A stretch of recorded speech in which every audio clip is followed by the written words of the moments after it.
Nderuar dëgjues të programit të Drejt për Drejt Mirëmëngjes Shkodër. Të flasësh për festimet e një përvjetori është thjesht një dritare për të kapërcyer vite, për të shëtitur në to, për të kthyer e rikthyer, për të kulmuar me të tjera veprimtari. Të flasësh në përvjetorin e 70 të teatrit Migjeni është jo thjesht të përmendësh emra, por të përmendësh historinë, rritjen e një institucioni, të përmendësh thellësinë e domethënies së veprimtarive, aktivitetin e shkëlqyer, histori të aktorëve të mëdhenj, shfaqjeve të vëna, regjisorëve, por dhe të gjithë trupës së teatrit Migjeni, e cila në vite është natyrisht ka emra të rinj, ka emra që duhet të përkujtohen me respekt, ka shfaqje të ndryshme, ka premiera të panumërta, ka turne dhe çdo gjë që përmbledh në një fjalë, një 70 vjetor. Por ne do shohim se nuk është thjesht një 70 vjetor. Në këtë 70 vjetor ne mund të përmendim shumë çka nga ecuria, por brenda një bisede jam e sigurt se nuk mund të rrokim gjithçka. Ajo që unë besoj do të bëjmë është të mbështjellim me një fije dashurie dhe respekti gjithë këtë punë të madhe të artistëve, por jo vetëm, të gjithë trupës teatrit Migjeni, të arritjeve në vite. Sot unë kam ftuar një prej njerëzve ose punojësve të spikatur të këtij institucioni, përgjegjës i arkivës së teatrit Migjeni, zotit Astrid Fani. Mirëmëngjes Astrid, mirë se erdhe. Më lejo të përgjigjem Nadia mirë dhe si keni Nadia mirë, si keni nje. Sepse duke kanë punojësi arkivës, këto përshëndetje aty në arkiv, unë i hasi shpesh dhe më lejo të flas me gjuhën e aktorëve dhe me gjuhën e arkivës, larg standardit, pse ju jeni një institucion që kërkon standard. Unë jam mësuar të flas në standard, mos më keq kuptojnë. Dhe unë do me vazhdu me linjën e arkivës. 70 vite teatr profesionist. Teatri Migjeni. Migjeni thot Shkodër është dashnori e shekujve. Është dashnori e shekujve, sepse është dashnori e shekujve edhe në teatr. Sepse nuk kemi 70 vite vetëm teatr profesionist, kemi 140 vite teatr në Shkodër.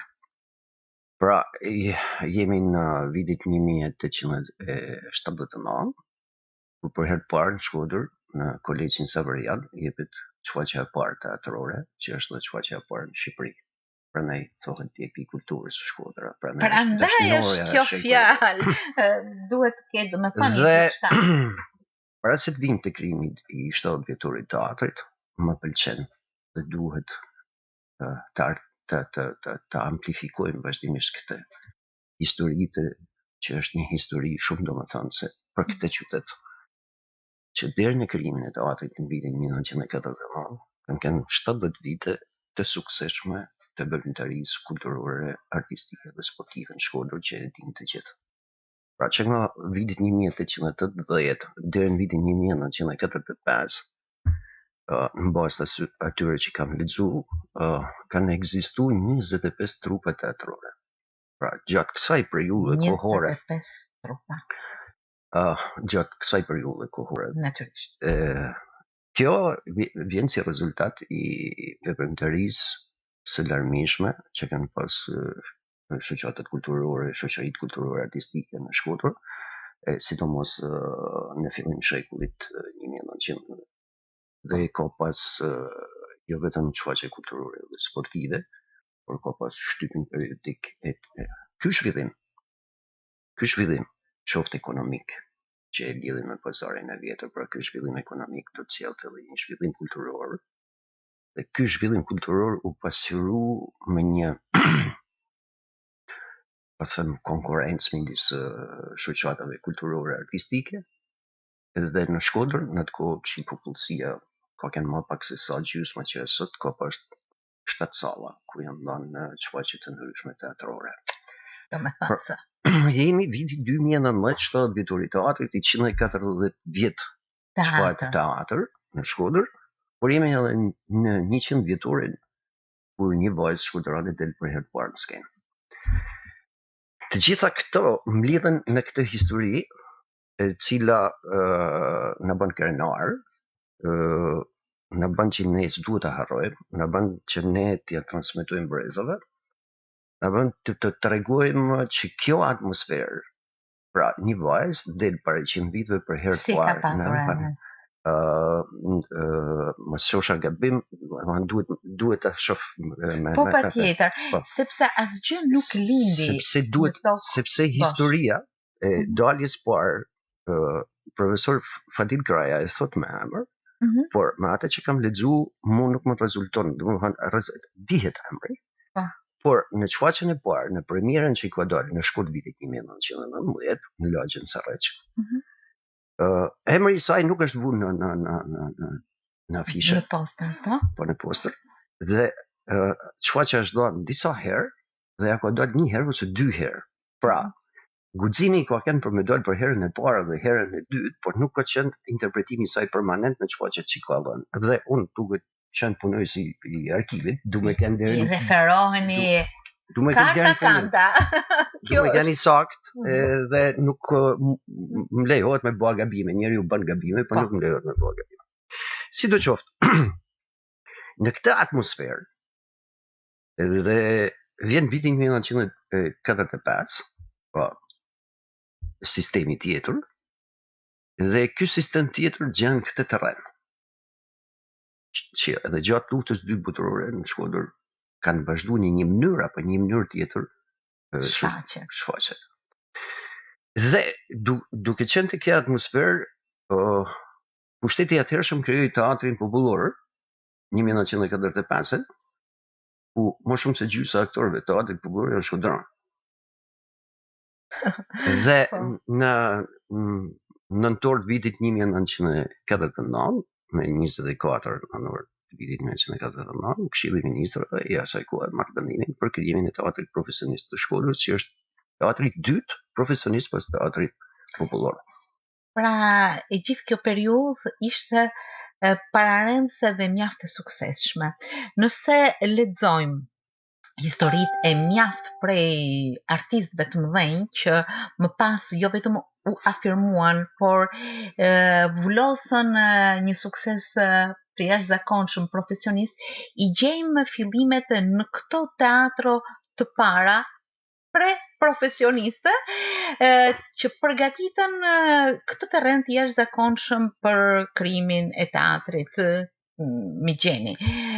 Në fakt, ju po thoni që ishte një dekret, por ajo para përgatitje më hershme e ka vulosur më së miri hapjen e skenës së një teatri profesionist. Sepse arti në Shkodër nuk ka njoftë dhe nuk njeh pranga.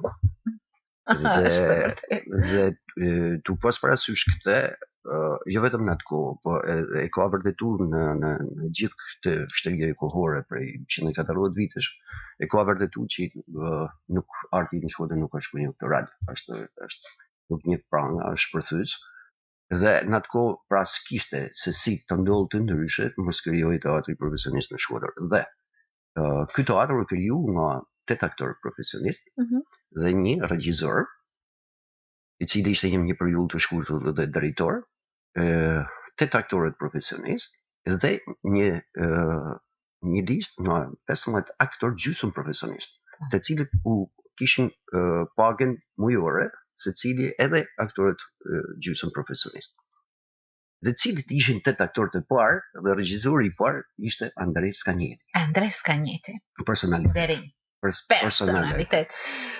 Dhe 8 aktorët e parë, si rezultat pra i thashtë, kësaj vëmendërie të fuqishme që vazhdoi edhe në Shtëpinë e Kulturës faktikisht pas viteve 45, më pëlqen me fillu me vajzat, se kështu kam qejf ti, sepse ata që shohim vajzat ishin vajzat të reja, ishin me shumë kulturë. Kemi Vitore Ninon, Vittore Ujka, Nino, në atë kohë Ujka, Antonieta Fishtën, Cesarina Qifti, Adem Kastrati, Narek Prelen, Noc Detën, I cili punoi shumë pak në teatrin Migjen dhe pas shkoi në teatrin popullor, dhe Tef Kroqi, ndërsa ai Teti. E lash për fund, jo për më pak e rëndësishëm, po për mua shumë i rëndësishëm, për institucionin e teatrit është shumë i rëndësishëm, do të thosh edhe për Shkodrën është shumë i rëndësishëm, sepse I Teti është Paulin Laçaj. Paulin Laçaj për arsye sepse as Astriti, as kush tjetër nuk mundej të me fol për historikun e teatrit Migjeni, pa punën, pa krimtarin, pa atë stoicitetin I Paulin Laçaj. Ai krijoi, organizoi dhe mbajti një arkiv të jashtëzakonshëm. Nderim për Paulin Laçaj, sepse ai nuk ka vetëm statistikat dhe veprimtarinë e tij. Ai ishte I lindur të mbante punën, veprimtarinë e kolegëve dhe miqve dhe të artit në Shkodër. Jashtëzakonisht bukur. Është domethënë fakti se këto aktor, nëse nuk gaboj, nuk kishin një shkollim profesional të vërtet për aktrim. Por ato ishin mjeshtra, gjë që e vërtetoi e curia më tejshme. Pra siç duket edhe nuhatja, edhe pjesëmarrja e mëhershme, por edhe nuhatja e regjisorit Andres Kanjeti nuk ishte gabuar. Absolutisht jo, për arsye sepse këto nuk kishin shkollën profesionale, se në atë kohë kishin ku ta merrin shkollën profesionale, por ishin njerëz më shumë me kulturë, Narek Prela, ka lindur Tuz, është rrit në Argjentinë, ka ardhur në Shkodër dhe ka pas kulturë tjetër. Por ka marrë pjesë shumë edhe në shoqëritë kulturore, në aktivitetet të mëhershme që janë organizuar. Aktivitetet e mëhershme janë bunë skenë çfarë të tilla të cilët janë përkthyr. Edhe përkthyesit që kanë qenë në Shkodër, edhe regjisorët edhe këto vetë aktor kanë bërë të gjitha punët. Kanë bërë kostumet, kanë bërë paruket, kanë bërë të sa të mishuruan me artin. Pra, kultura që mishironin këto aktorë të parë dhe gjysmë aktorë profesionistë është një listë gjatë, sepse aktorë gjysmë profesionistë ne kishin në atë kohë Tinka Kurthin, Zefi Buanin e më radhë. Po që bënin, për shembull Zefi Bani ka patur llogarim në stadion. Zefi Bani u emnu llogaritar sepse vitet ishte llogaritar në një nënmarrje atë kohë. Paulin Laçaj ishte punoi si përmarimit I arkives përmarimit. Të gjithë këto vinin nga një shtresë e cila ishin të edukuar me punën, me dëshirën për artin, plus dëshirën e punës që krijojnë këtë mrekulli. Astrid, unë mendoj që këtu bashkohen shumë të shka, talenti, pasioni, por dhe një dashuri e madhe për artin, edhe një disiplinë jashtëzakonshme, edhe një përkushtim që të themi rrallë gjen, ndoshta gaboj, por një përkushtim që duhet respektuar shumë. Në qovë se një arkitekt bën projektin një ndërtesët, zgjidh atë elementet më solit dhe ose betonimi I veprimtarisë artistike në Shkodër dhe I teatrit Migjeni është dashnia. Është elementi kryesor I cili ka marrë të fuqishëm shtyllat e zhvillimit të teatrit në Shkodër. Në fakt, jo vetëm të humorit e muzikës, artit cilat kanë qenë shfaqjet e para? Atëherë, teatri sa më themelu në nëntor të vitit 49 dhe çfarë e parë është dhënë në maj të vitit 1950, duke pas parasysh vështirësitë, krijimin e paraprogjeditjet, pra sepse është një periudhë e cila sot quhet e gjatë. Se sot vendosen shfaqet një muaj e gjysmë, 2 muaj. Atëherë ka pas në vitet janë vendosur 3 ose 4 premierë në vit, të cilat kanë pas një periudhë kohore 2-3 mujore, 3 mujore, për mua vendos. Ishte shfaqja e parë, është përmendësja, autori është rus, regjizori është Andrea Scaneti, dhe ç'ndodh në shfaqjen e parë. Shfaqjen e parë nuk janë vetëm 8 aktorë profesionistë, janë të gjithë aktorë gjysmë profesionistë, por janë edhe një numër i madh amatorësh, të cilët marrin pjesë, të cilët vinë nga shtëpia e kulturës, veprimtari të tjera të institucioneve të ngatkohshme të arsimit të kulturës. Cili ishte ajo kombinimi, ajo mishërimi i elementeve të artit për me bërë shfaqjen e parë, që vazhdoi. Për me bërë një shfaqje duhet me bërë një dekor. Për me bërë një shfaqje teatrore duhet një muzikë. Për me ndërtu këtë, të gjithë ishin të mënum. Dhe ne kemi Pjetër Detën, i cila skenografi i parë, që shështojnë në premierat e para të teatrit. Që është baba i Zedetës. Por, në shfaqjen e parë duhet edhe muzika. E kush tjetër? Vetëm kompozitorët e Shkodrës, të cilët kontribuojnë të gjithë dhe futen në sitën e Prekë Kokës. Ky bashkëpunim, ky mishërim, kjo dashni, kjo punë, bëri që hapi parë, domethënë bën që hapi parë të jetë i menduar, një fillim i marr i teatrit Mexheni. Dhe vazhdojnë me veprimtarinë e shkëlqyer të regjizorit të Malldet Shllaku, cili deri në vitin 60 bën një punë të lavdërueshme me ulme respekt, sepse mori pothuajse të gjithë letërsinë botërore dhe e vendosin me këtë trup, të cilët tashmë aktorë gjysmë profesionistë bëhen aktorë profesionistë. Çfarë shkolle? Dhe kemi një stat tjetër.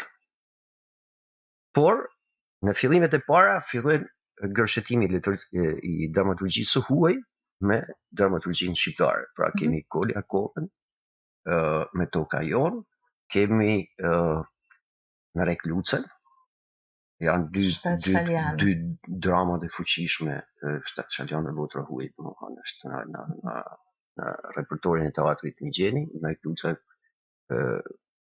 se shumë kusht thotë që ka kanë aktor i teatrit Mexheni, nuk ka kanë aktor profesionist i teatrit Mexheni. Në Rek Luca është autor i 2 dramave, por është pjesëmarrë i ftuar nga teatri Mexheni në 2 premiera të shumë fuqishme si Baca e Gjeteve. Histori e zakonshme, po të shfletosh të gjitha fletët, do të gjesh mrekulli. Do të gjesh mrekulli, por emrat të mëdhenj që kanë kaluar skenën e teatrit Mexheni, janë bërë kombëtar, janë ndërkombëtarizuar me tituj të përkulemi me respekt. Artisti popullit. Nuk është pak, nuk ishte ta marrësh me miqësi në asnjë mënyrë. Vetëm një aktivitet, talent i fuqishëm, përkushtimi i jashtëzakonshëm, dashuri e madhe bënte që të kishe kësi titujsh artisti merituar, njerëz të spikatur pafund. Donja tituj sa shohim, është vërtet që ka pasur hierarkinë. Dhe ka qenë kryposur, e situr dhe e merituar për ata që e kanë marrë. Është e vërtet të partë me titull, me sa kujtohem, pse se jam i sakt, është Tinka Kurti dhe Adem Kastrati që kanë marrë për herë të parë artisti i merituar në trupin e teatrit Mexheni. Pastaj kanë pasuar të tjerët. Kanë pasuar dhe këto janë ngritur më lart një shkallë artisti i popullit. E kishte marrë teatri, mos një dekorati urdhit në infrashit, dhe në të kohë është dhënë Tinka Kurti dhe Adem Kastrati. Këto janë të dy të parë që kanë marrë titull. Titujt mos për personazhet janë pa fund, emrat janë pa fund. Unë kërkoj falje si gjatë në këto raste bëhen gabime, ndoshta është kërkoj falje sepse domethënë emrat janë ashtë, sepse mas kësaj periudhe Mas kësaj periudhe vjen një kas tjetër, e cila përsëri vjen si burimi i kësaj lëvizjes, në Lec Bushati. Ti je zakonshëm. Kena, për shembull, janë disa emra të cilët ndoshta janë më pak në gjuhë për publikun, por kena për shembull Lec Ndreke, Pistol Soja, ata që kanë jetu në atë kohë majnë mend domethënë Pistol Soja, kurse brezi i sotëm dhe brezi i jon, domethënë ndoshta e kanë njohur më pak, domethënë. Por megjithatë janë në Shëldia. Si mundesh mos me përmend vajzat të tjera, të cilët patën një karrierë ndoshta jo të madhe në teatr, por kanë qenë shumë të spikatura në atë kohë. Për shembull, kena Gjina Prekalin. Por kena vajza të tjera, në këtë periudhë vjen Violeta Sekuj. Vjen Violeta Sekuj, e cila kishte marru 2 vite, ishte në atë kohë 2 vite shkolla e artit. Pra ishte personazhi i parë që kishte ardhur me pak shkollë, dhe të tjerë kishin shkollën e eksperiencës, kishin shkollën e dashnisë, janë aktorë më të mëdhenj të historisë së teatrit. Dhe Roza Xhuxha këtu e filloi. Këtë kohë vjen Roza Xhuxha, kena Klodita Shantojen,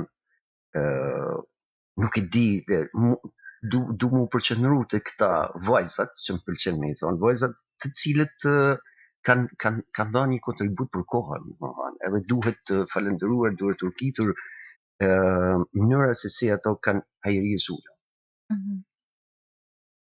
Me atë bukurinë, elegancën, të shohesh domethënë se kostumografia ka qenë jashtëzakonshme dhe i gjithë ky kompleks në sjell ardhin e brez pas brezit të personazheve të tjera.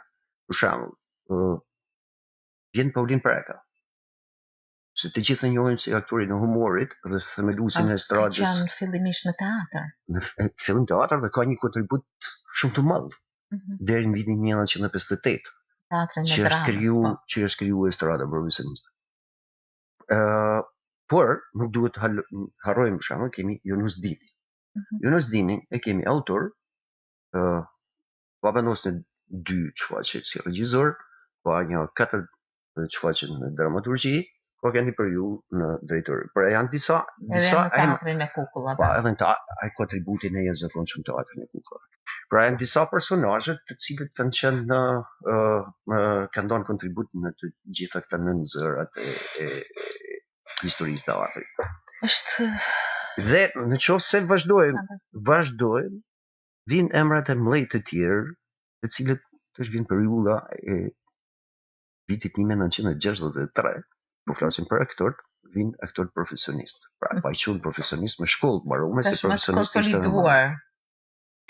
Edhe të parët që vinë është gushti i vitit 1963, të parët janë Serafin Fanku, Viktor Buçeti, të cilët marruan gjysën e shkollës në vendet lindore, ndolli ajo që ndolli në vitin 1960 e vazhduan. Të ndalim me fillin viteve 60. Është një duhet nënvizohet ardhja e regjisorit Esat Oktorova në Shkodër. Esat Oktorova marrën në Mosk, e vendosin në Shkodër, ishte nga Pogradeci Tirana Shkodër, nështë Shkodër e larg, siç thonë, kishte një dashuri kështu nga larg për Shkodrën, dhe ndoshta edhe i fije i vram kështu që po më çojnë në Shkodër. Ju shu për 2-3 ditë, siç thonë.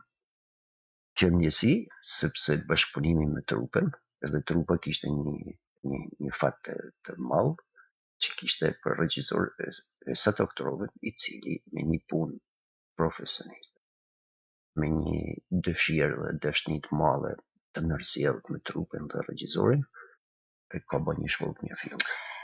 Siç kam lexuar edhe në jetën artistike të shumë aktorëve, Esat Oktorova ka qenë jo thjesht regjisor, por një profesor, një profesor i shkollimit të mjaft aktorëve, i formëzimit dhe jetësurisë së suksesshme të tyre artistike. Sa të aktorëve deri në ditë të fundit të jetës së tij, me sa diun, ka dhënë mësim në Akademinë e Arteve, dhe është absolut profesori i parë i regjisurës, në profesorët e parë të regjisurës në Shqipëri. Pra ishte atmosfera e krijuar profesionale deri në vitin 60, ardha së të aktorëve solli një profesionalizëm estetik, solli një profesionalizëm të ngjyrosur me të veshur në mantelin e profesionalizmit, dhe këtë kam thënë edhe herë tjetër më duket në një aktivitet që po bënte për nerimin e Sa të aktorëve në Shkodër, Roza Xhuxha Anagnosti thot që ai mësim që në ka bëj Sa të aktorëve në të kohë më ka hinë punë mas 25 viteve kur kam interpretu natën e 12 Shakespeare, sepse ai ka zhvilluar në teatrin e gjeni qoftë për ditë qoftë mas dite mësim të mirë fillt, duke ja bashkangjitur talentit e ngjitur elementet profesionale. Dhe kjo sjellje rezultat pra kishte rezultat në projeksionin e viteve të teatrit në gjeni dhe trupës teatrore. Që formëzohen dhe ngrejnë. Nuk ishte rezultati i menjëhershëm që u paraqit dhe aty u paraqit, sepse për shembull Sa të aktorëve në çfarë që ka vendos Zekthi. Shnolli të Zekthi më pëlqen me thonë sepse janë elementet që bëhen bashkë. Regjizori Sa të aktorëve, asistent regjizor Serafin Fanko dhe Viktor Buçeti, pra kishim ardhen të të. Dhe skenografia Beb Shiroka. Çfarë emër është jashtëzakonshëm.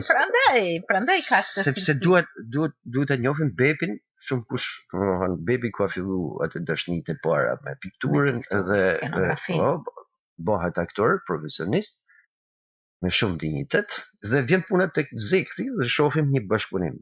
Bebi 31 vjeç bën skenografinë e parë. Është shumë emocionuese të shohësh çfarë punët. Dhe të Zekthi, e Sa të aktorëve është i vetmi rol që ka luajt e Sa të aktorëve në teatrin e gjeni, ka qenë dublant.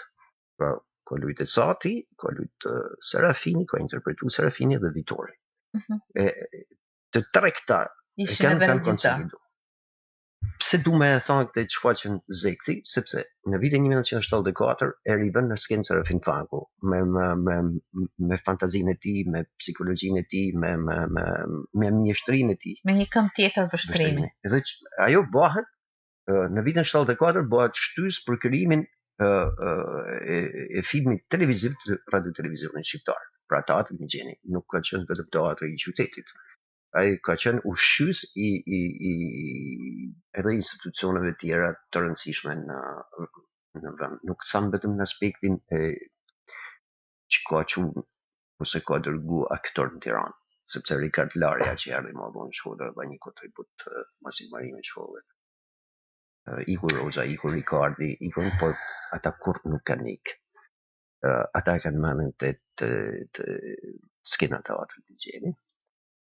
Roza thot kjo skena ime, në përgatitjet e dokumentarit që po bëhet për 70 vjetorin e teatrit, është një histori që më pëlqen me një gjuhë tuaj. Regjizori Arjan Çoliçi shkon tek e madhe Tinka Kurri dhe i thotë që du me bëj një intervistë për 70 vjetorin e teatrit. Unë me bëj intervistën në Tiranë, shtëpia jam atë teatri i gjeni. Sa bukur. E jashtëzakonshme, mbreslënse, emocionuese. Pra, gjithsesi, kudo që të shkojnë, zoku kthehet në fole dhe kjo fole është teatri i gjeni, i jashtëzakonshëm. Astrid, unë e di se emrat e suksesshëm janë të shumtë dhe ndjes për të gjithë ata që nuk mund të rroken brenda një bisede, një emisioni, ju kërkon ndjesë, natyrisht pas një është më mirë të merrje listat e borderove për të përmendur të gjithë, por aktiviteti do t'i evidentoj të gjitha, apo jo, sepse aty në skenën e teatrit Migjeni keni patur dhe çiftet shumë burr dhe grua, Vitor, Miriam Bruçeti, Bruno Ina Shlaku, Violeta, Paulin Sekuj, prap gaboj, por janë edhe shumë aktorë të tjerë, më kujtohet Shpresa Garuci në këtë moment, Shqipe Malaj. Nuk kam marrë të periudhë, sepse prandaj ti përmendën gjithë anët, duhet që emisioni më jenë jo 4-5 orë. Po. Edhe do të tregu veprimtarinë e 70 vjetor sepse është shumë Ndërkohë unë do të hedh pak sa vështrimin tek disa nga shfaqjet që kanë thyer rekorde në ndjekjen e tyre, në numrin e shfaqjeve që janë dhënë, por edhe në numrin e spektatorëve. Kjo është një tregues i jashtëzakonshëm sepse ana tjetër është spektatori, duar trokitjes, suksesit. Nuk mundem me veçu një anën prej tjetrës. Varet nga numri i spektatorit, varet nga koha, nga infrastruktura që i ka qenë atë kohë, për arsye se në qoftë se do të flasim për shfaqjen e parë. Shfaqja e parë është dhënë 20 herë dhe kanë po 6.000 spektatorë. Dhe në shfaqjen e parë, trupi i teatrit ka shkuar vetëm 2 herë në Tiranë. Dhe vim vite të mëvonshme, një shfaqje për shembull si Fishekun Paj që është rekordi, të shohësh atë hartën se Paulin Locaj ka bërë një hartë të qytetit dhe një hartë në Shqipërisë dhe pika 0 është teatri. Dhe me shiqetet ka përcaktuar fshatrat në rrethin e Shkodrës dhe të gjithë qytetet e Shqipërisë ku është dhënë Fishekun Paj. Sa me përmend emrat, që edhe me gabuan, që mos me përmend emrat, më pëlqen me evidentu sakrificën e këtyre njerëzve. Ishin me një edukat jashtëzakonshme për arsye sepse jo vetëm gjithë Shqipërinë, por gjithë fshatrat, sepse kanë marrë me vete edhe pjesë të dekorit në shtëpinë për mu ngjitë mal, për me fjetë në kushte të jetë përshtatshme. Për me bë artin me transmetuar aty domethënë ku a dashur me bë prapë. Dhe flasim për shembull Kopraci. Kopraci Shkodra ka qenë 40.000-45.000 banor. Rezulton që gjysma e këtyre banorëve kanë pa Kopracin. Pra s'mundem me kap shfaqje të tjera se shifrat janë pafund, të thash që duhet me bëj emisionin ashtu, por dy shfaqjet më të suksesshme edhe varet edhe të periudha kohore që janë dhënë, por më të suksesshme janë Fadil Krajës, janë Fishekun Paj, pas statistikave dhe Gjaku i Arbrit. Pa përjashtu të tjera që janë të përmend shifra janë pak rastësishme. Dhe po të hedhësh vështrimin mbi tematikat e trajtuara, mbi pjesët e trajtuara, të vëna në skenë qoftë nga letërsia botërore apo letërsia shqiptare, me numër të jashtëzakonshëm të shfaqjes.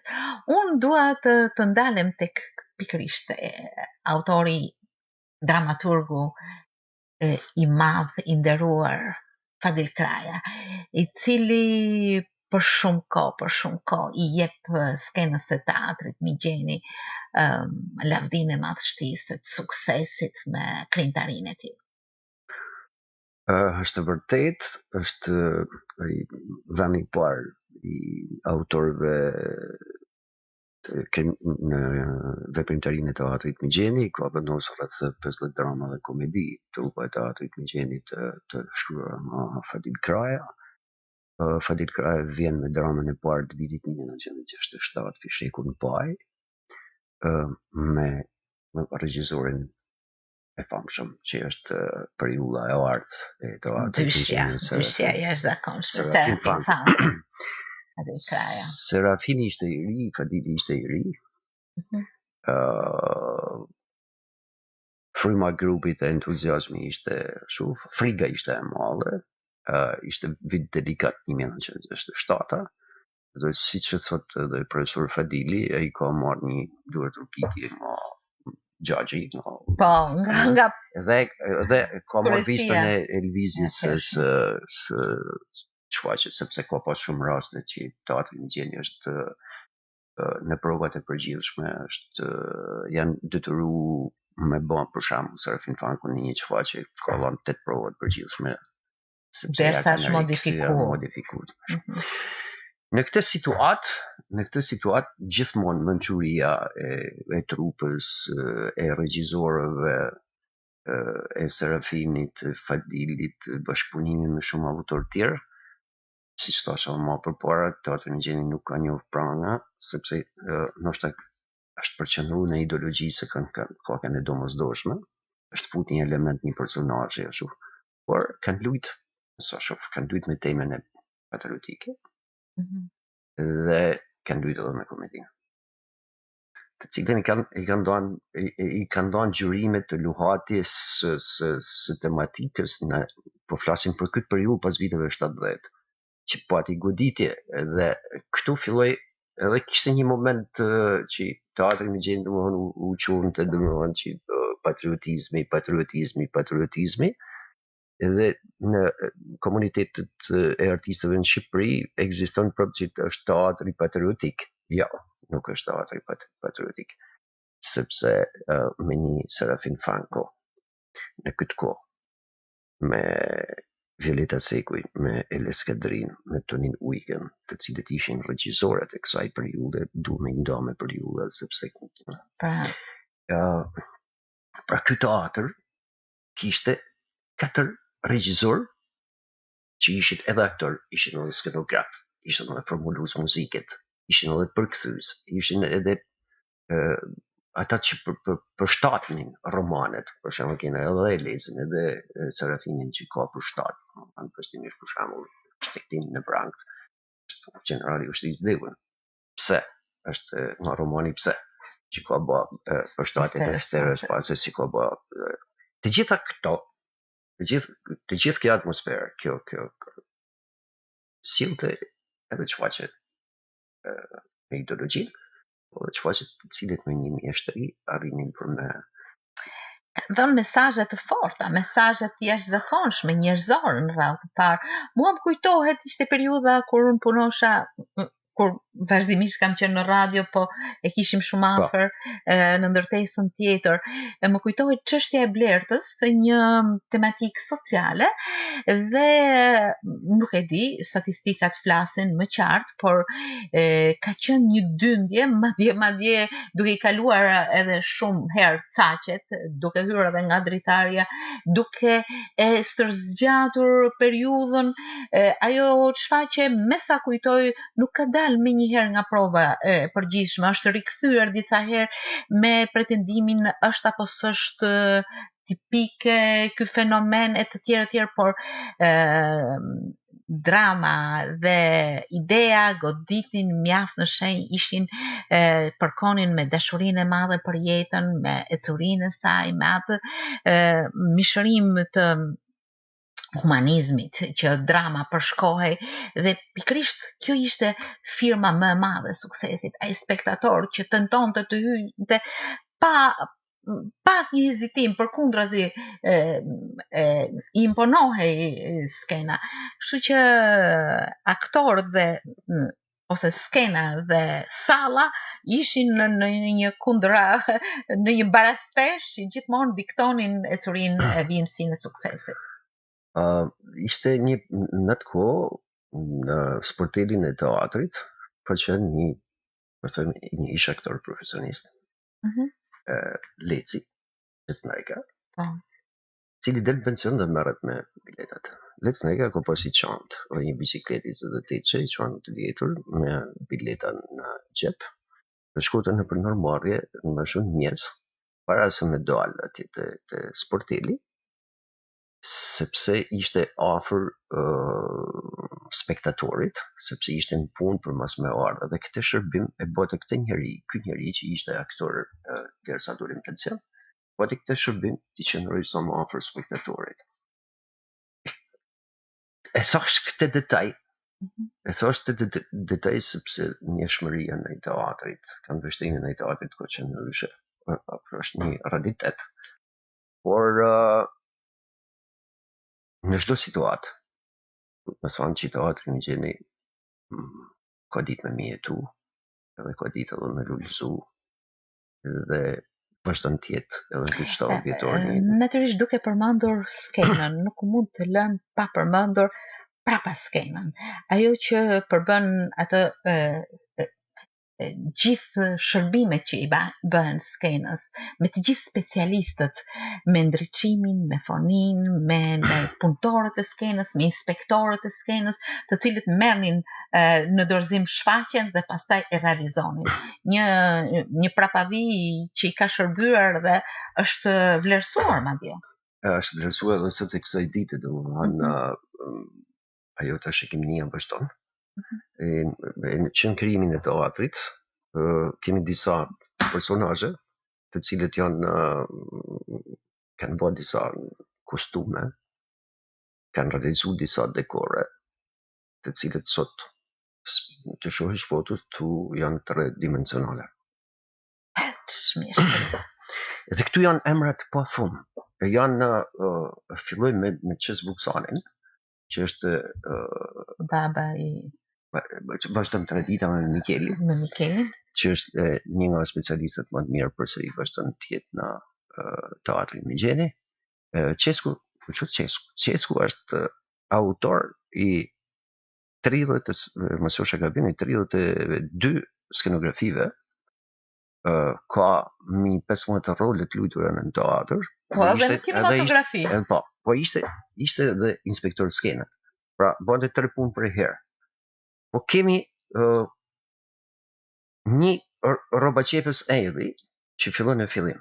Pas Ejlit vjen Bala, për të mi emrat.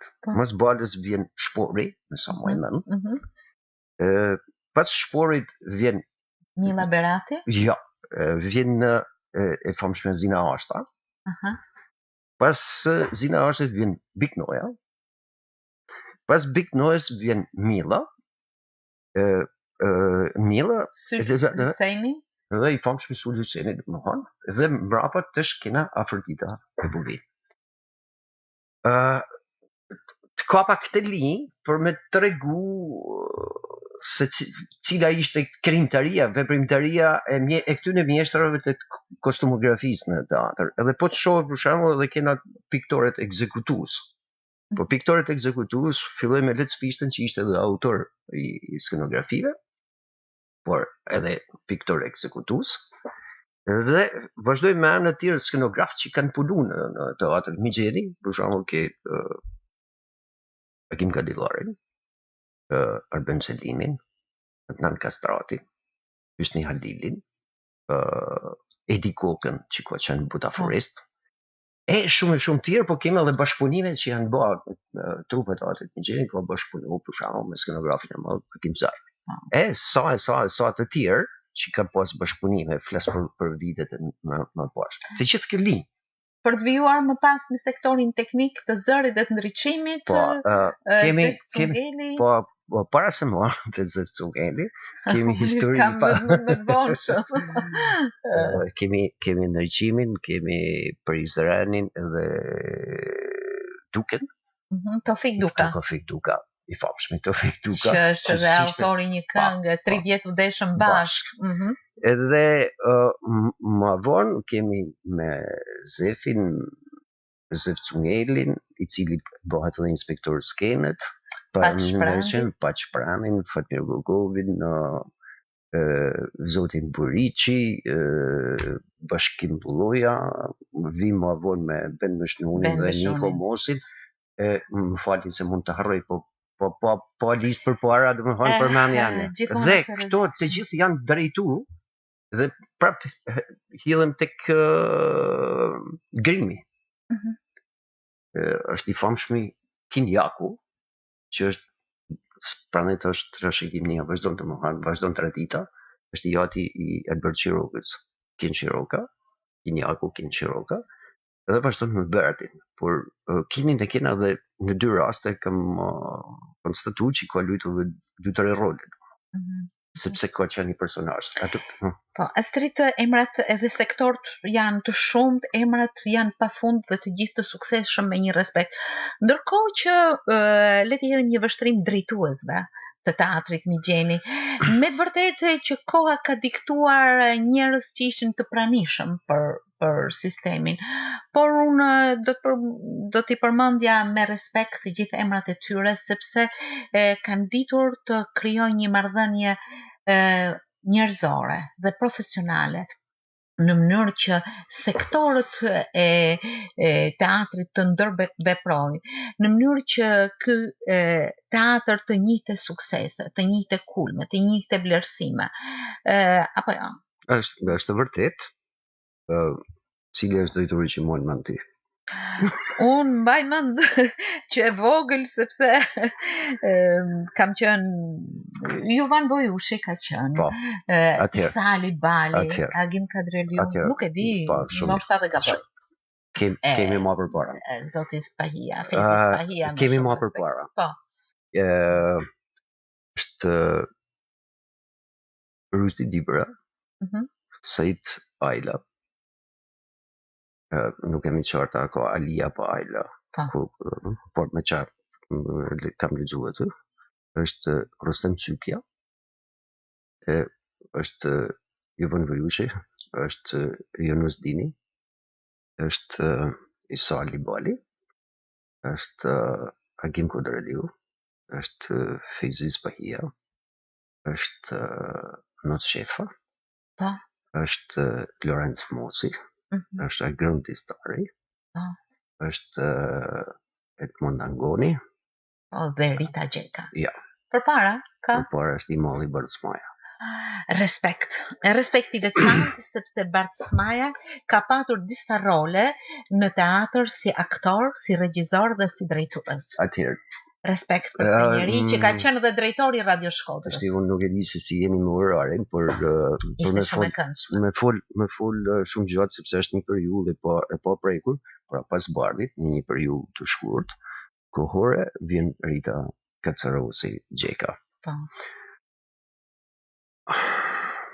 Lame pa përmend shumë emra aktorë, shumë personazhe, por periudha e pas viteve 90, si kudo në Shqipëri dhe teatri pati atë goditjen e vet, një mënyrë apo një mënyrë tjetër.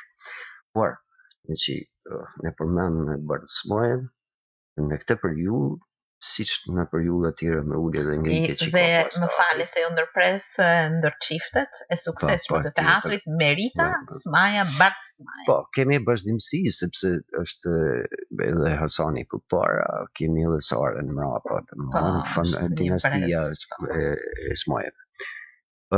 Duhet thëmë dy fjalë pas viteve 90, por duhet vlerësohet trupa e teatrit në kushtet që ishin pas viteve 90.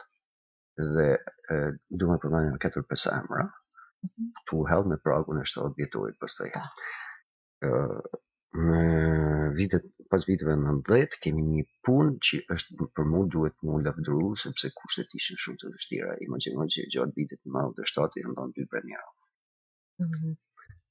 Ka punu teatri, domethënë ato kushte që kanë pavarësisht të tematikës, trajtimit të atij institucionit, e tjera shumë fenomene, si nuk janë kushte të vështira. Dhe e kam fjalën për trupin e teatrit, është regjisorët si Bardhsmaja, Bruno Shllaku, dhe Merita në kohët e fundit, janë regjisorët e teatrit, pra që dhënë një kontribut, por në qoftë se përmendë Fadilin për periudhën e pas viteve 67, du me përmend që pas viteve 90 kemi 2 autor që duhet falenderu për kohën dhe për veprimtarinë e tyre, dhe besoj që kanë në met, ato kanë lënë gjurmë në historinë e teatrit, me profesor Stefan Çapaliku dhe Albi Brahushën, të cilët krimtaria mbështeten në krimtarinë e tyre dhe vazhdoi tradita e teatrit Migjeni me ashtu, por me kamuljen e Bardhsmajës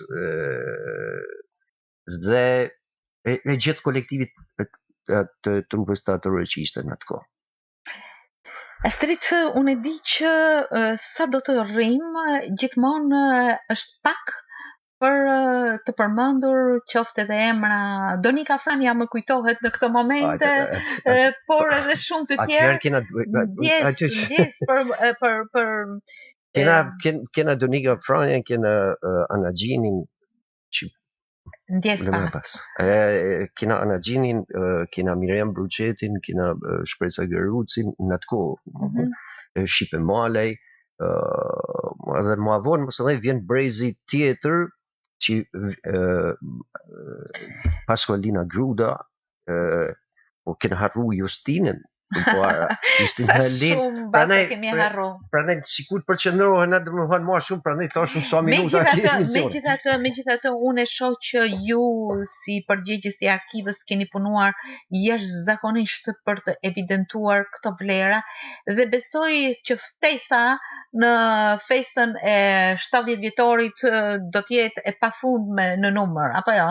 Jeni munduar, unë ju pash te komunikonit me një artist të ri, qoftë edhe me ditëlindje, duke i vendosur në mënyrë kronologjike pjesëmarrjen.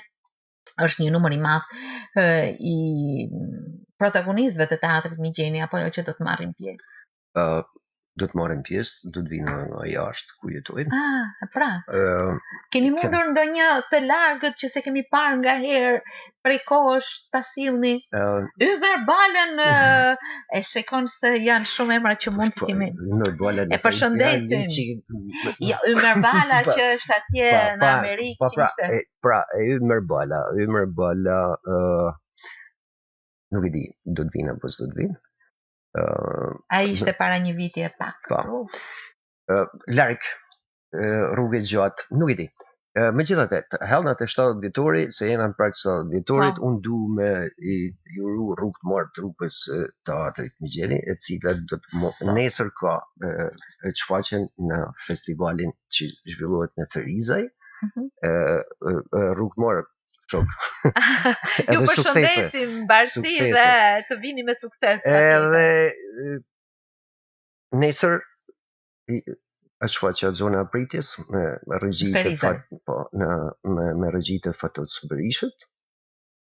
Nuk mund me ndaj pa përmend periudhën 3 vjeçare të kulturgrupit e teatrit Migjeni në 3 vitet e fundit, ka fituar një eksperiencë të jashtëzakonshme me marrëdhënie me dhe ftesën që i ka bërë regjisorëve elit në periudhën në kohë që po kalojmë me Dino Mustafiç, me Altin Bashën, me Fatos Berishën, me mikun Kushtin Bekteshi. Të gjitha këto trupa të teatrit ka e cila është ri për hir të së vërtetës dhe ekzistenca shumë të rive na ngroh gjithëve ne. Ka sjell këtë ngritje estetike dhe ngritjen e emrit të teatrit Migjeni, i cili sot pa frikë konkuron me gjithkën. Pra jemi për Champions League. I përshëndesim përzemërsisht duke uruar mbarësi, sukses. Në 70 vjetorin e teatrit, pra si stash nesër shfaqen në skenë vazhdojnë skenën e teatrit, vazhdojnë provat për festivalin Lulebor, që është festivali 2000. Më fal, përpara se të kalojmë tek Lulebora, meqense në këtë shfaqje tek zona e pritjes ka shumë aktorë të rinj, të cilët natyrisht edhe mund të mos jenë përmendur gjatë bisedës sonë, mund të përshëndesim duke filluar nga aktorë të ri. Aktorë të ri kemi Kristë Dheshin, Linda e Aranin, Jozi e Nikoja të shmoja. Josef Shiroka të ri janë, edhe këto janë prim të ri nga mosha. Josef Shiroka, Nikolin Përketa, Simon Shkreli janë pjesë e shfaqjes, thash Kristë Dheshi, Linda e Arani, dhe Fritz Selmani, dhe Aleksandr Dodaj. Ja, Aleksandr Dodaj është tek shfaqja tjetër që të Kumargjiu. Si vazhdim i Indri Shirokës, të cilën e përshëndesim. Po, tjetër. Janë pafundemra. Prandaj them atmosferat, ti përshëndesim edhe dy të kujdesshme tek tyne të rive, Ritën edhe Meritën, se janë pjesë të shfaqjes. Janë pjesë të shfaqjes. Përshëndesim. Janë kuratore në detaje të shumë gjërave. Edhe Me këtë shfaqje kemi provat e festivalit Luleborë, që festivali Luleborë është në 26 dhe 27, dhe kush merr pjesë te ky festival janë 16 konkurruese, 16 kompozitor, pothuajse të gjithë shkodran, pothuajse të gjithë tekst shkruesit, pothuajse të gjithë orkestruesit. Do të kemi të ftuar në dhe të gjitha këto sjell një atmosferë në pra këtë 70 vjetorit të teatrit, dhe kush janë drejtuesit e tjerë, janë të gjithë emra që duhen respektuar edhe për uljen e tyre, me Roland Gulin, me Ilir Zogen, me Jetmir Barbullshin, me Kujti Malin, dhe regjizore është Rita Gjeka, prezantuese është Linda Jarani dhe skenaria është Mira Alia. Ne do të flasim në ditët e vijim për këtë aktivitet të rëndësishëm, por gjithsesi pa pretenduar se kemi thënë të gjitha, e thash disa herë gjatë bisedës.